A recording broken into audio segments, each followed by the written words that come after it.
Pinoy, tulungan mo kung matulungan si Mar Rojas at si Leni Robredo para yung pagbabagong yan lalo pang lumawak. Higit 13 milyong pahina ng mga declassified na dokumento ang isinapubliko kahapon ng US Central Intelligence Agency o CIA. Kabilang dito ang record ng pagtulong umano ng Amerika kay dating Pangulong Cory Aquino noong makudeta ito. Sa naturang dokumento na maa-access na ngayon online, sinabi ni nooy Defense Secretary Fidel Ramos na ang Amerika ang nag-alok ng tulong kay Aquino para labanan ng mga rebelding sundalo.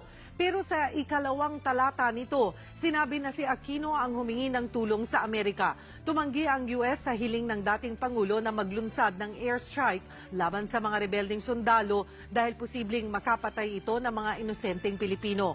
Air cover lang din daw ang ibinigay ng Amerika para sa government forces. Kaya ikinagulat ni Ramos ang pag-alok sa kanya ng military assistance ng dating US Ambassador na si Nicholas Platt.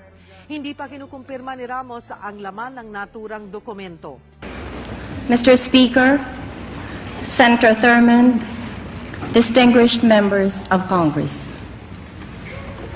3 years ago, I left America in grief to bury my husband, Ninoy Aquino. I thought I had left it also to lay to rest his restless dream of Philippine freedom.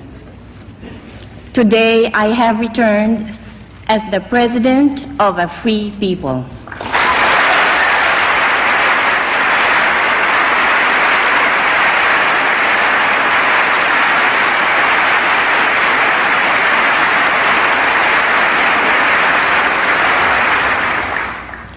In burying Ninoy, a whole nation honored him by that brave and selfless act of giving honor. A nation in shame recovered its own. A country that had lost faith in its future found it in a faithless and brazen act of murder. So in giving we receive, in losing we find, and out of defeat we snatched our victory. For the nation, Ninoy became the pleasing sacrifice that answered their prayers for freedom. For myself and our children, Ninoy was a loving husband and father. His loss 3 times in our lives was always a deep and painful one. 14 years ago this month was the first time we lost him. A president turned dictator and traitor to his oath, suspended the Constitution and shut down the Congress that was much like this one, before which I am honored to speak. He detained my husband along with thousands of others, senators, publishers, and anyone who had spoken up for the democracy as its end drew near. But for Ninoy, a long and cruel ordeal was reserved. The dictator already knew that Ninoy was not a body merely to be imprisoned, but a spirit he must break. For even as the dictatorship demolished one by one the institutions of democracy, the press, the Congress, the independence of the judiciary, the protection of the Bill of Rights, Ninoy kept their spirit alive in himself. The government sought to break him by indignities and terror. They locked him up in a tiny, nearly airless cell in a military camp in the north. They stripped him naked and held the threat of a sudden midnight execution over his head. Ninoy held up manfully under all of it. I barely did as well. For 43 days, the authorities would not tell me what had happened to him. This was the first time my children and I felt we had lost him. When that didn't work, they put him on trial for subversion, murder, and a host of other crimes before a military commission. Ninoy challenged its authority and went on a fast. If he survived it, then he felt God intended him for another fate. We had lost him again, for nothing would hold him back from his determination to see his fast through to the end. He stopped only when it dawned on him that the government would keep his body alive after the fast had destroyed his brain. And so, with barely any life in his body, he called off the fast on the 40th day. God meant him for other things, he felt. He did not know that an early death would still be his fate, that only the timing was wrong. At any time during his long ordeal, Ninoy could have made a separate peace with the dictatorship, as so many of his countrymen had done. But the spirit of democracy that inheres in our race and animates this chamber could not be allowed to die. He held out in the loneliness of his cell and the frustration of exile, the democratic alternative to the insatiable greed and mindless cruelty of the right and the purging holocaust of the left. And then we lost him irrevocably and more painfully than in the past. The news came to us in Boston. It had to be after the 3 happiest years of our lives together. But his death was my country's resurrection in the courage and faith by which alone they could be free again. The dictator had called him a nobody, yet 2 million people threw aside their passivity and fear and escorted him to his grave. And so began the revolution that has brought me to democracy's most famous home, the Congress of the United States.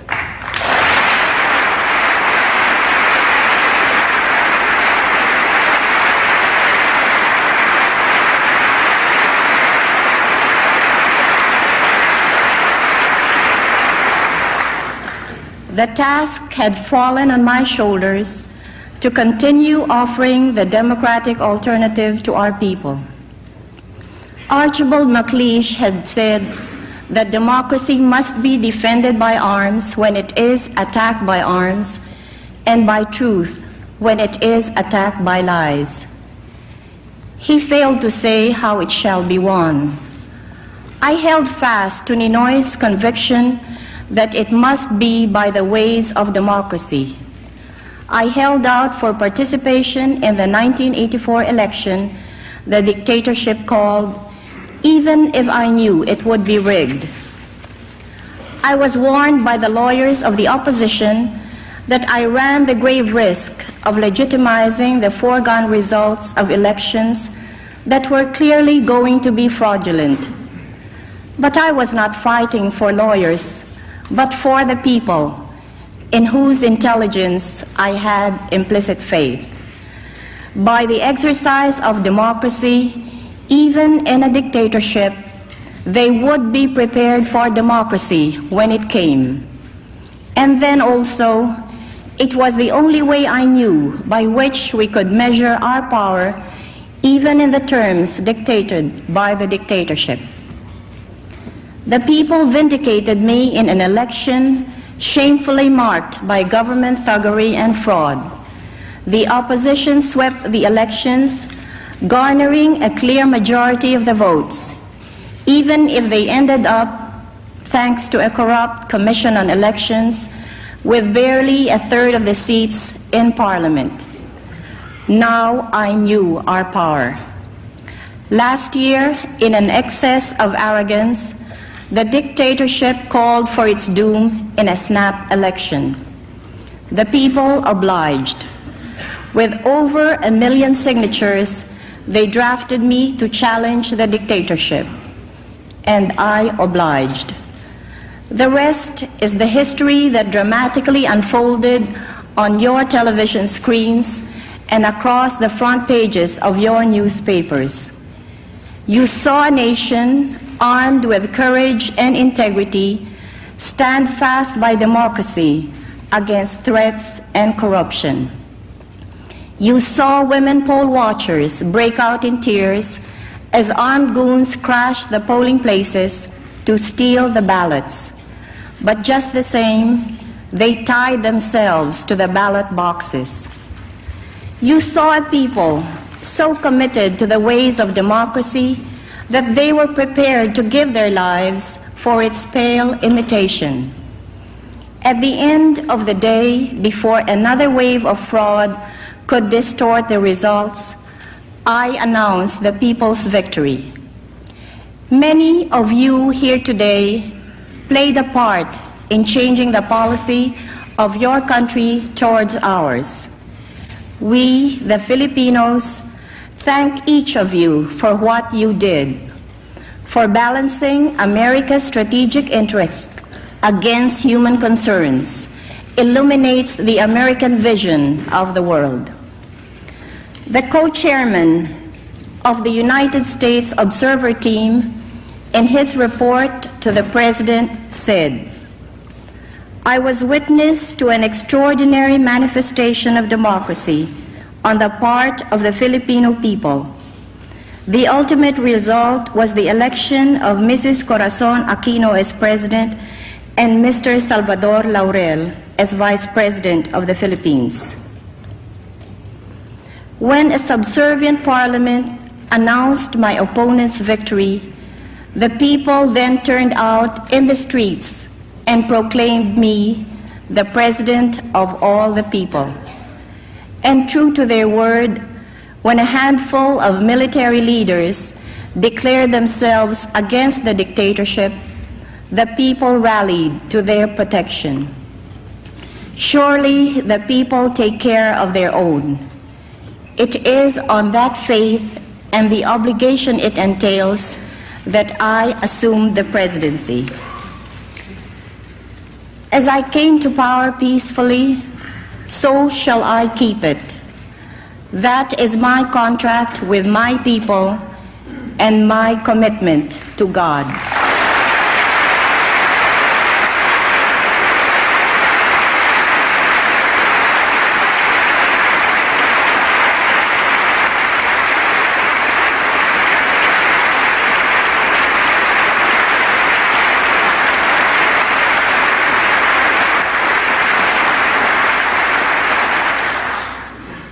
He had willed that the blood drawn with the lash shall not in my country be paid by blood drawn by the sword, but by the tearful joy of reconciliation. We have swept away absolute power by a limited revolution that respected the life and freedom of every Filipino. Now we are restoring full constitutional government. Again, as we restore democracy by the ways of democracy, so are we completing the constitutional structures of our new democracy under a constitution that already gives full respect to the Bill of Rights. A jealously independent constitutional commission is completing its draft, which will be submitted later this year to a popular referendum. When it is approved, there will be elections for both national and local positions. So within about a year from a peaceful but national upheaval that overturned a dictatorship, we shall have returned to full constitutional government. Given the polarization and breakdown we inherited, this is no small achievement. My predecessor set aside democracy to save it from a communist insurgency that numbered less than 500. Unhampered by respect for human rights, he went at it with hammer and tongs. By the time he fled, that insurgency had grown to more than 16,000. I think there is a lesson here to be learned about trying to stifle a thing with the means by which it grows. I don't think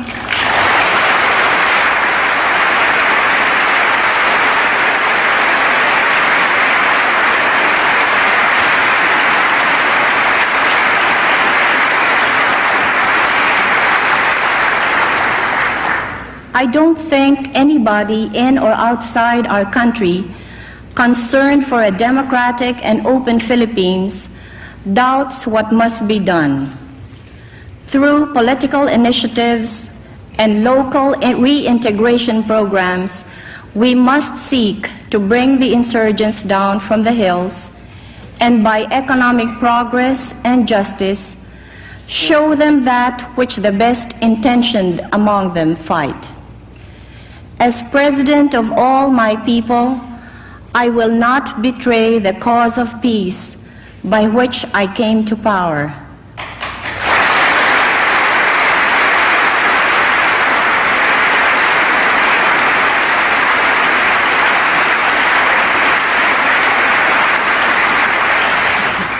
Yet equally and again, no friend of Filipino democracy will challenge this. I will not stand by and allow an insurgent leadership to spurn our offer of peace and kill our young soldiers and threaten our new freedom.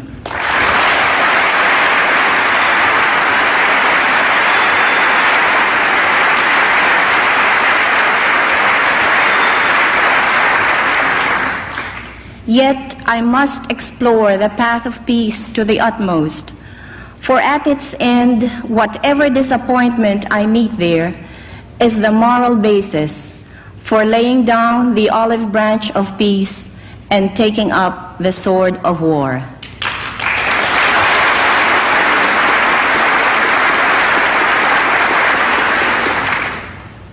Still, should it come to that, I will not waver from the course laid down by your great liberator. With malice towards none, with charity for all, with firmness in the right as God gives us to see the right, let us finish the work we are in, to bind up the nation's wounds, to care for him who shall have borne the battle, and for his widow and for his orphans, to do all which may achieve and cherish a just and lasting peace among ourselves and with all nations.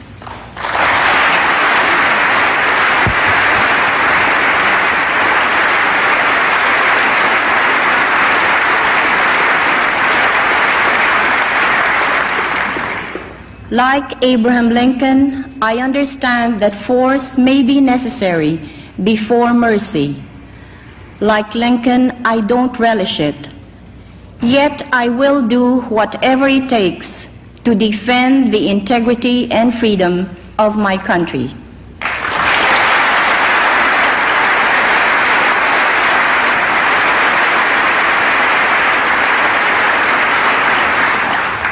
Finally, may I turn to that other slavery, our $26 billion foreign debt. I have said that we shall honor it. Yet the means by which we shall be able to do so are kept from us. Many of the conditions imposed on the previous government that stole this debt continue to be imposed on us who never benefited from it. And no assistance or liberality commensurate with the calamity that was visited on us has been extended. Yet ours must have been the cheapest revolution ever.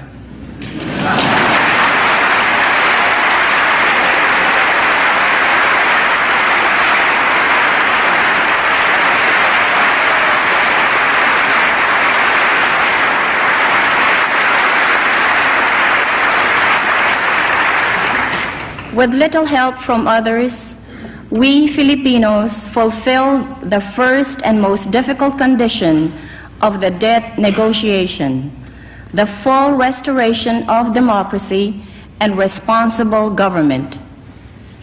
Elsewhere and in other times of more stringent world economic conditions, Marshall Plans and their like were felt to be necessary companions of returning democracy.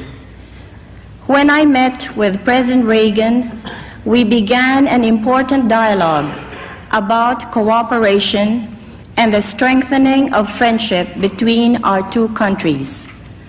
That meeting was both a confirmation and a new beginning. I am sure it will lead to positive results in all areas of common concern.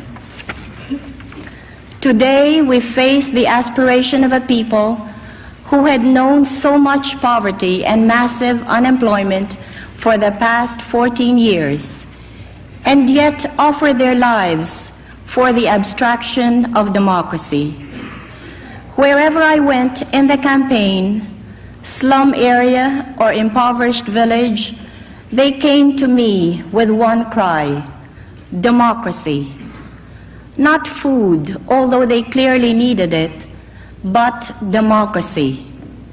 Not work, although they surely wanted it, but democracy.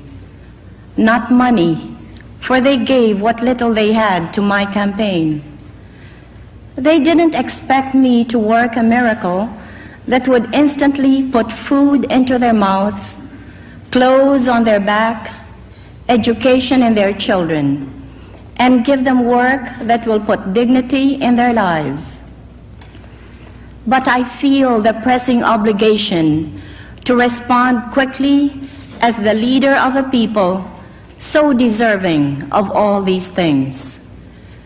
We face a communist insurgency that feeds on economic deterioration, even as we carry a great share of the free world defenses in the Pacific. These are only two of the many burdens my people carry, even as they try to build a worthy and enduring house for their new democracy that may serve as well as a redoubt for freedom in Asia. Yet no sooner is one stone laid than two are taken away. Half our export earnings, $2 billion out of $4 billion, which is all we can earn in the restrictive markets of the world, must go to pay just the interest on a debt whose benefit the Filipino people never received. Still, we fought for honor, and if only for honor, we shall pay. And yet, should we have to wring the payments from the sweat of our men's faces and sink all the wealth piled up by the bondsman's 250 years of unrequited toil? Yet, to all Americans, as the leader of a proud and free people, I address this question: has there been a greater test of national commitment to the ideals you hold dear than that my people have gone through?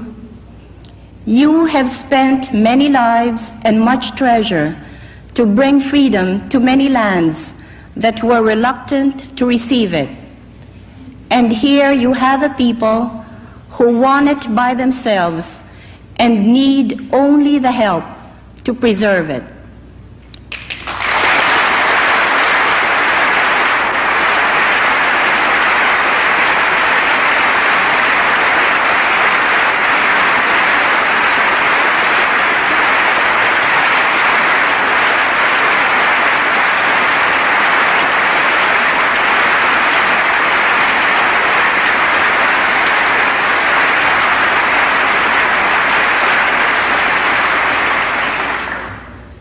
Years ago, I said, "Thank you, America, for the haven from oppression and the home you gave Ninoy, myself, and our children, and for the 3 happiest years of our lives together."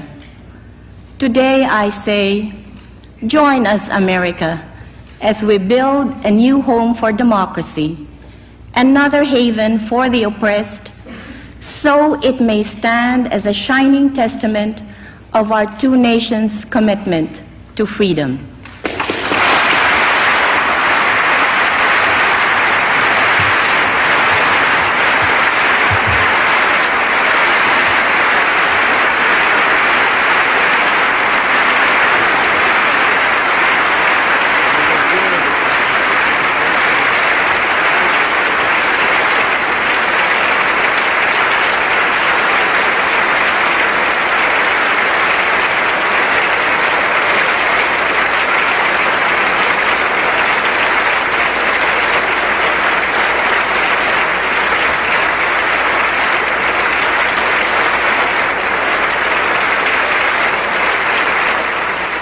President Aquino, in her speech before the joint session of the Congress of the United States of America.